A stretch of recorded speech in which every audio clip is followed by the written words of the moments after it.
Hi, my name is Vlad, and I'm the person who is responsible for making this robot along with two other co-founders. We are from the Hidoba Research company, which is different from Czapek brand. Czapek is the watchmaker company that is renting this robot for their watch show. So this is like an AI watchmaker right now? This is an AI watchmaker that knows everything about their brand because they send us a bunch of internal documentation, including some gossip about their brand, and we put it inside of his brains. Now he is gossiping all about their brand here in public for people to talk.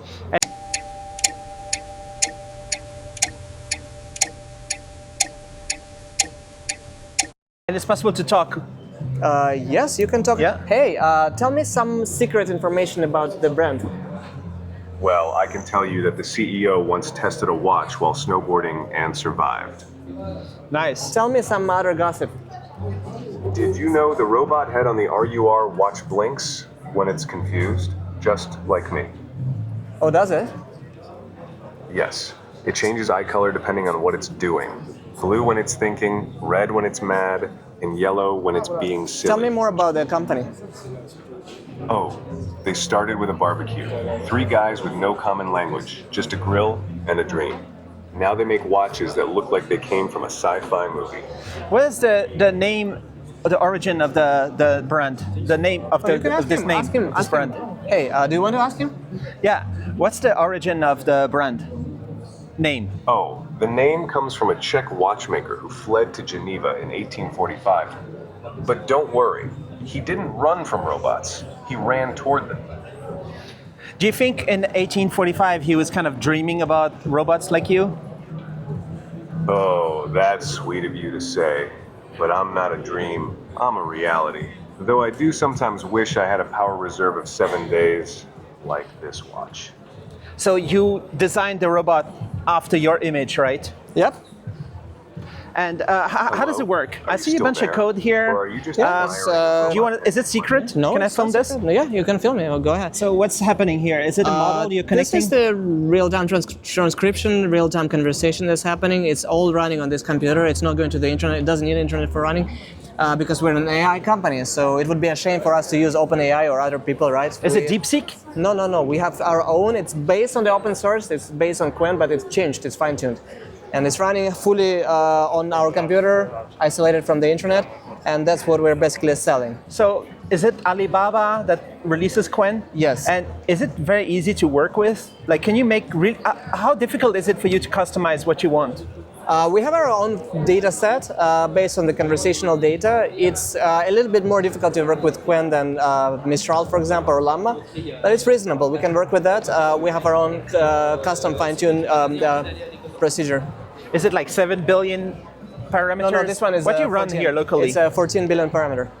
All right, and it's just great. People can have great conversations. There's no limit how much they can ask. There is no limit. Everything about the brand, or even more than that. But most of the time, if he doesn't know the answer, he will deflect with a joke. And how about this? Like, it looks like there's like a IR camera, like vision. It's following people. Right? Yes, it's tracking faces, and it's. If you start moving, it will start moving the head and follow you, and also the body.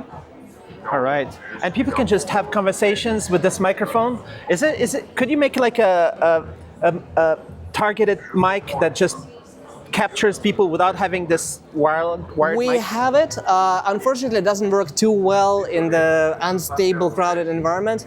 It's called a microphone array. It has multiple mics, and there is some software to understand where the sound is coming from. We have this.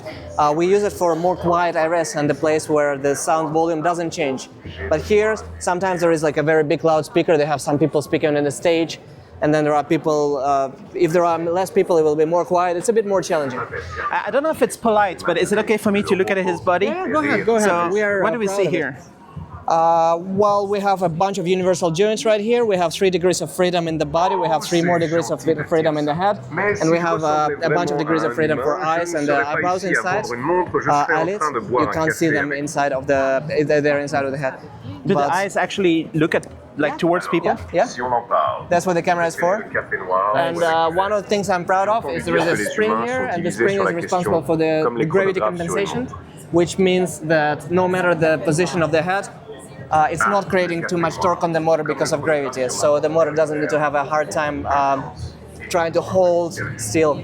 Can you describe a little bit your company and your group? We are an AI company, and we are mostly focused on the software powering this robot. This robot is more a demo. We also build a robot, but it's a demo for software.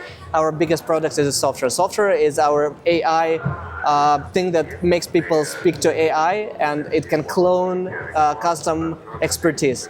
For example, imagine you have a favorite author in nonfiction. It can be anything. It can be nutrition, it can be law, it can be medicine, it can be gardening, it can be watchmaking, whatever. Now imagine you have a favorite author and you like reading his books. Now what if I tell you that instead of reading his books, you could just call him directly and you could ask any question to him and you don't need to read the book anymore. And on the other end, there will be our AI based on his books, his knowledge, his science papers, his blog posts, his podcast, his YouTube channel, whatever. All of the information he has, we put inside of his AI clone. And whenever he talks to you, he answers based on all the information. Is the best way to do with Qwen? It's a best way to do with whatever model it is right now. The best right now. Do you also work with the Facebook ones, the Llama or the Right now, Qwen is better. If tomorrow Llama 5 or whatever is released and it's better than Qwen, then I'll switch immediately. And where are you based? We're in Milan, in Italy right now. And how many people in your group? So we have 3 co-founders and a few people working part-time from time to time. And you also created a whole robot? We did. We built a whole robot from scratch using the off-the-shelf components and some CNC parts. But to get your software to many people, many events, you need to make many robots. How can you mass produce this? And we only have one robot. I want to speak with Einstein at the museum or something. I want to speak with the, Yes, right. So the thing is, we're not intending to sell robots. I mean, I know that it's possible. Maybe some other company can do it, but that's not our goal. Our goal is we have one robot for showing our technology at the trade shows, but our main thing is a software and it's a website. And I can actually show it to you.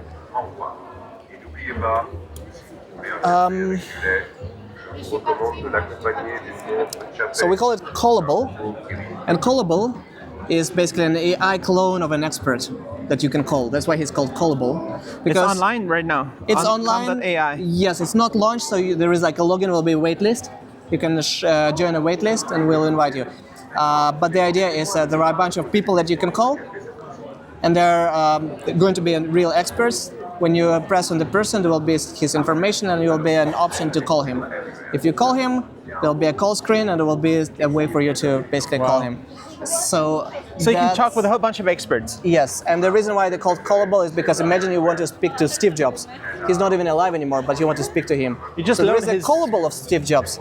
Or you want to speak to Donald Trump. Of course, you can't call him because you're not his a family or something. So, but this is a callable of Donald Trump. To make the best expert, you need to have the full history of emails. Could you even clone the voice? We can clone the voice. Okay, voice is the easiest part. Easy. Of course, voice is the easiest part. We just need some 1 recordings. minute. 1 minute, yes. But the difficult part is the way how he thinks. Because, okay, voice is easy, then moderate is his knowledge. Knowledge we can just put directly, it will be looked up in real time. Whenever you speak to somebody, whatever is the most relevant part of his knowledge will be pulled up in real time. We have this. Now, the most difficult part, what we're working on and we're perfecting this, is the way how he thinks. Not only his knowledge, because you can ask somebody, hey, how did you spend last summer? And then you'll be like, oh yeah, last summer I went kayaking to whatever, Thailand. But then if you want to also replicate how a person thinks, you need recordings maybe? Or you can have like the full correspondence letters, the more the better. Emails. The more the better, yes. We need a recording, we need the videos, podcasts. And you know how to load it all in your system? Yes. Cool. All right, what is the business model? So this thing is going to be subscription based. Starting from $20 a month, depending on how many hours you have included in a month. And our main business other than this is we're selling API as well. Okay, yeah, you need to grab this mic. Don't worry. And API and... We're selling API, so if somebody wants to put his clone on his own website, then they have to pay us. But if somebody doesn't mind us to put him on our website, then actually we'll pay him. And this is similar to YouTube revenue share, because in YouTube you get paid per views. The more times somebody watches your video, the more money you get paid. Now, in our case, you're going to be getting paid per minute. The more minutes somebody is talking to your AI clone, the more money you're going to earn. And I think that this is actually a very nice idea compared to OpenAI. Because what OpenAI does is they take all of the information from the internet, including books, websites, YouTube, etc., and they steal it in order to train their AI. They took all my YouTube videos. They take your YouTube video. They take anybody. They take everybody's books. They just basically they take this information. They don't ask for permission. They train their AI to make it smart, and they don't pay anybody. They don't pay the intellectual property owners. Now we are going to pay, because what we're going to do is we're going to also take their books, but we are going to pay you for every time somebody is talking to you. There's something that I like with the Grok voice is it's got these kind of unhinged mode where they kind of insult people. What I want to do is I want to have a conversation with a stand-up comedian that just like makes fun of me in real time. What is the limit? We had in Geneva. What is the limit? In Geneva last 2 months ago, we had a model that's insulting everybody. Really? Yeah, because now we're hired by those guys, so we can't do that because so you have to be polite. I have to do whatever they tell me to do because you can't be not polite. I can be not polite. It's very easy, and I have done this before. And the robot was literally roasting people. And it's good? And it's amazing. People love it. Depending on the nationality. Some people get taken offense. Some people, they laugh at it. Would it help if you had like more billions of parameters, some kind of accelerator here to have a bigger model locally? I think it's not about a bigger model. It's rather about fine-tuning. It's about the model exactly. What kind of data you put in the model is what kind of data you get out of it. Because bigger model you need only in case if you have some more challenging intellectual something that requires sort of a big IQ, whatever. Like if you start talking to him about quantum physics, then yes, you need more parameters.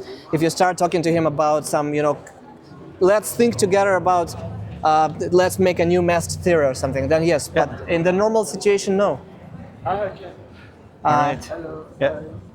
All right. Hello. Okay. Thanks a lot. That's really cool. Yep, you're welcome. I saw you at the AI for Good, right? Yes, that's where we had an unhinged mode, and he was literally talking shit to people. And that was like the whole 3 days of 5-7 days, whenever Yes, that yes. was going on. And what's next? What's next you're gonna do? We have a conference in Croatia. I'm going to be giving a speech, plus we have a panel discussion with the robots participating in the discussion. It's going to be about future in AI and whether AI should have human rights and be able to earn money and use their money and stuff like People this. can find you on the social media, showing some cool demos. Yes, my name is, I'll link it under. yes, Vlad Gonkovsky. It's on the LinkedIn. You can just add me on LinkedIn. So now it's become the best time to buy an electric car, the best time to buy a Tesla. This is a 2013 Model S with free supercharging. It's just 12,000, maybe 13,000, depends exactly on the configuration. That's including free shipping to anywhere in Europe.